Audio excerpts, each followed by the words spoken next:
Hi, this is Steven Orlando. I am the creator of Treasure Adventure Game, the game that you're looking at right now, and this is part 4 of my video Post-Mortem series for Treasure Adventure Game, where I'm just playing through the game, talking about the process of creating it and answering people's questions.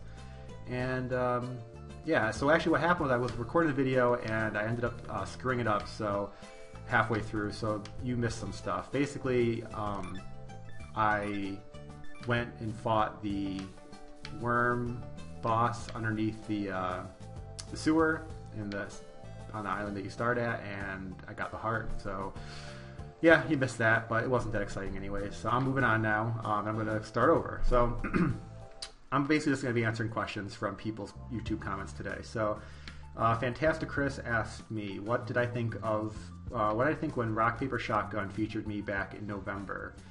And that was right about when the game got released, and yeah, I was kind of blown away by that. I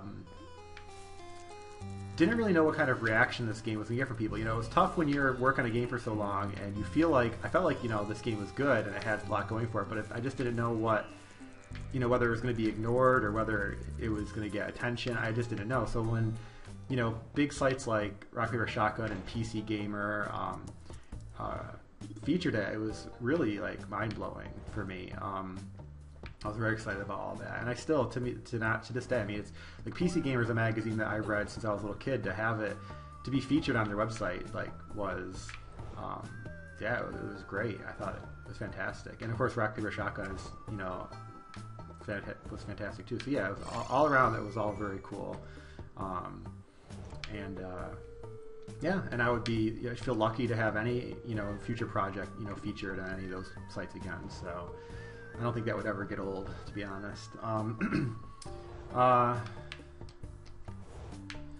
Enigma, I'm not sure if I'm saying this right, asked if it was difficult to get, this is a little more technical, to get rasterized non-block, I guess he means like non-tile surfaces for the player to walk on. And so like most of this game is kind of tile-based, and he's asked if there are some surfaces that are just these large sort of textured blocks, and because I was using Multimedia Fusion, none of that was difficult. I mean, Multimedia Fusion doesn't really have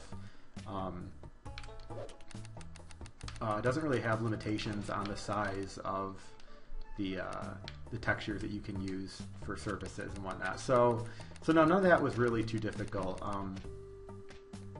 At all, actually. There's probably some limits for how big they can be, but this game certainly didn't go over those. And then I also got a question from him, asked if I knew more about programming, or if I had an infinite programming ability, what game would I make? So I was thinking about this. I think I would change the question. I would change it to if I had infinite time, because with infinite time, I could learn any programming language. I think anybody could if you had an infinite amount of time, and you could learn it to its fullest extent, and you could basically create just about any game you wanted if you had an infinite amount of time, right? So, and if I could do that, I probably would create. Honestly, it probably would still be a 2D platform style game, but it would be like a world like Tag, a large sort of world you explore, but to a much larger degree. I mean, it'd be like Tag in the sense that you started on a planet, but eventually you leave that planet, fly around in space, maybe explore the galaxy that you live in, land on other planets. It would be similar in the sense that you'd be solving puzzles and discovering new areas, new places. But it'd be like, like the part, like in Super Metroid, you land on the planet and you explore the planet. Only imagine if it was Super Metroid, but then you could take off in your ship and boom, and now it's a space game, and you're flying around, fighting off enemies till you find another uninhabited planet or something, land on it. I mean, just a world that just kept going, a universe that just kept going, and would have, just constantly be throwing new situations at you, new puzzles, new enemies. If I could do it, I would just spend my whole life just designing this giant world, giant universe to play in. And that would probably be the ideal game, but I would still like it to have the 2D, sort of like platforming gameplay, because I find it really easy to pick up and play. I mean, I do love myself modern 3D games, but I just like the simplicity of just running and jumping and having a few simple actions and be able to switch, maybe just switch an item or two around. And so yeah, that's probably what I would do. Something like not too different from tag, but just a lot more expansive. Probably a little better looking too. All right, let's see. Let's see what's Thermoptic. I'm probably saying all these names wrong. Asked about designing the puzzles, whether or not. Hang on a second. I'm just trying to figure out where. Oh yeah, we're trying to remember where I need to go here. Did I plan out the puzzles ahead of time using pen and paper, or did I design them on the fly, or how did all that work? And that's honestly kind of a little bit of everything. I mean, I tried to plan out most of the puzzles kind of ahead of time. I definitely, most of them were written down in some form, and then of course as you work on the game, you start to realize, oh, that idea I had didn't actually work the way I had wanted it to. So yeah, then usually they'll end up changing as you're working on. I mean, so it's a little bit of everything. I can't really say for sure, but for the most part, I'd say most things I tried to sit down and think what do I want this puzzle to be, and I eventually when I kind of figured out the extent of all the items and abilities that you would have, that's when I started to really sit down and say, well, what kind of puzzles can I create given the the abilities that the player has. And I think that once I kind of nailed all those down, that made designing some of the puzzles a lot easier. It's kind of hard to design a puzzle when you don't really know what the extent of the player's abilities were going to be, and that's kind of how it was at first. It wasn't probably until well more than half into the design of the game that I had kind of nailed down what I wanted all the players' abilities and items to be. So let's see. So Gabriel Verdon asked, how did I come up with the idea of the bird landing on the player's head and of course onto the boat when like that when he's resting? And that actually just kind of came naturally as I had put the bird in the game and he was flying around everywhere. I thought the bird's got to get tired eventually. It seemed a little odd that he never took a break from flying. So I just said, let's give him ability to land, and the player's head just seemed like the natural perch. So yeah, it just kind of happened honestly just naturally as I was working on the game. So that's a good question. I like that one. Stick162 asked if my next game will be a platformer or a different genre.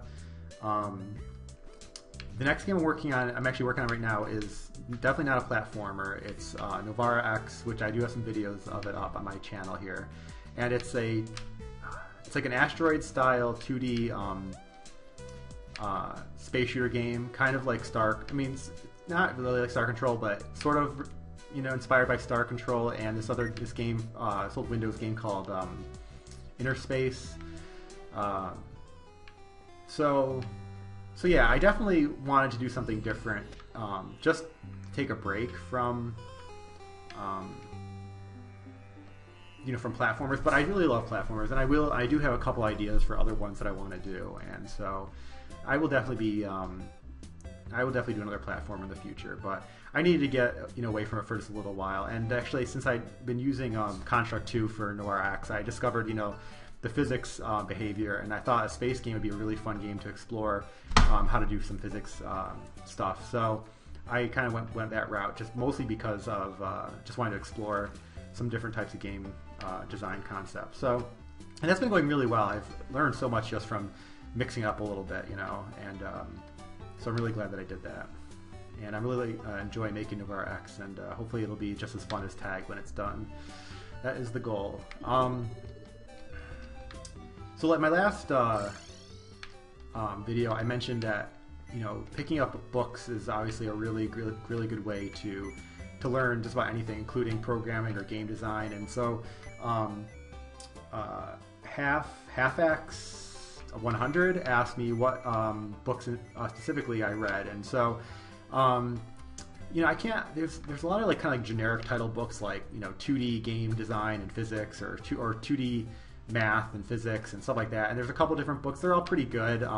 They're sort of almost like textbooks in a way, but it is good stuff. But the one book that really stood out for me was The Art of Game Design by Jesse Schell, and it's definitely a book that I would recommend picking up if you are interested in you know, game design, and if you're working on a game, to see if your game sort of, you know, I think that anyone would benefit from reading through this and applying. The way the book is set up is that it sort of has a series of what are called lenses, and you sort of apply your game to these lenses and see where it falls, and then, you know, it makes it easier to make decisions on how you should proceed with your game. So let me just take a quick thing. I got the book right here. So, for example, there's a lens called the lens of pleasure. I really like this one a lot, and it sort of breaks down what kind of pleasure players get from games, and it mentions 4 different kinds. There's the achievers, which their main pleasure comes from achieving the goals of the game. So in this case, in the case of Tag, like, that would be the goals of collecting all the treasures, right, and getting 100%. That's sort of like would be someone's pleasures. I want to get, you know, 100% or 101% or whatever the goal is. There's the explorers. These are people who get pleasure from just knowing the breadth of a game, want to explore it from end to end and from top to bottom and see everything. So I think that Tag would appeal to people who are, you know, would be considered the explorers. There's also the socializers. That's probably not a socializer probably wouldn't be interested in Tag. Socializer is a person who's interested in relationships with other people. That would be like games where you know, multiplayer type games, Facebook type games, I'd imagine, things like that. Probably less so in single player games, although I'm sure like a single player game that sort of simulates, you know, you playing with other characters and whatnot, like maybe some RPGs and stuff, like maybe like a Final Fantasy type game would fall into that. But I don't think Tag would be probably good for people who would be considered socializers. And there's killers, which I think that's probably the largest portion, and that's basically people who are interested in competing with and defeating others. Let's see, hang on a second. I can't read this while I'm playing. And they enjoy a mix of pleasures of competition, destruction. So I mean, that's probably like why we have such a large, you know, so many shooter, you know, third or first person shooter type games and things like that. I think that's where that comes in. And I don't think people who would be considered killers would probably be interested in Tag. But I got 2 out of the 4, so that's pretty good, I'd say. But that's just one example of, you know, like a lens in the book and how it would be used to help to figure out whether or not your game kind of falls into that, and where it falls into that, and how you can improve it, you know. And there's like, I don't know, hundreds of them in this book. So that's the one I would really pick out. It's called The Art of Game Design by Jesse Schell. And I said, it's not technical in any real way. It's not going to tell you how to program, but if you've already, you know, got that down, or you've started working on a game, it'd be a really good way to sort of, you know, enhance your actual game design abilities. And let's see, from I don't know how to pronounce it. Mazarefence. I should probably not be using these names. Maybe next time I won't do that. This person, he or she asked if I took the hat ideas from Team Fortress 2. So, as you know, in the game you can collect hats. And actually, no, I didn't get it from Team Fortress 2. I mean, I don't think the idea of hats is that, you know, that original. I think there's lots of games that probably do it, but no, I actually never played Team Fortress 2, so I didn't know that they had hats. But I think the idea came, I'm sure, like I said, I'm sure it came from another game at some point, but it really just came from the idea that I wanted to be able to I feel like when you can customize your character, the player has a little bit of more of a connection to them, like they feel like it maybe, you know, suits them a little bit more, or, you know, I think that's why we like customizable characters so much, is so we can make kind of like a representation of ourselves. And I know it's pretty simple, but I figured, you know, the hat thing sort of gives it at least, you know, somewhat of an ability for the player to have some sort of connection with their character. So, and I actually got through all the questions, and I still have time. I do have unlimited video length now on YouTube, but I'm still going to try to keep them to be about 15 minutes, because I imagine you probably get bored of hearing me talk after 15 minutes. So, so I'm going to wrap this up in a minute. But so yeah, if you've been liking these so far, then let me know on YouTube. Post some comments if you want me to answer more questions, and you can also hit me up on Twitter. It's twitter.com/robitstudios. I believe it's not. Let's see. double check. It's Robit_Studios on Twitter, and or post another comment on YouTube, and I will definitely I'll definitely try to answer any more questions. I'm really enjoying doing these, and I'll keep going as long as I've got things to talk about. I feel like eventually I'll probably run out before the game's done, but who knows? So far it's been going really good, and I'm really enjoying all the comments from people. It's been a lot of fun. So I will talk to you guys next time. Bye.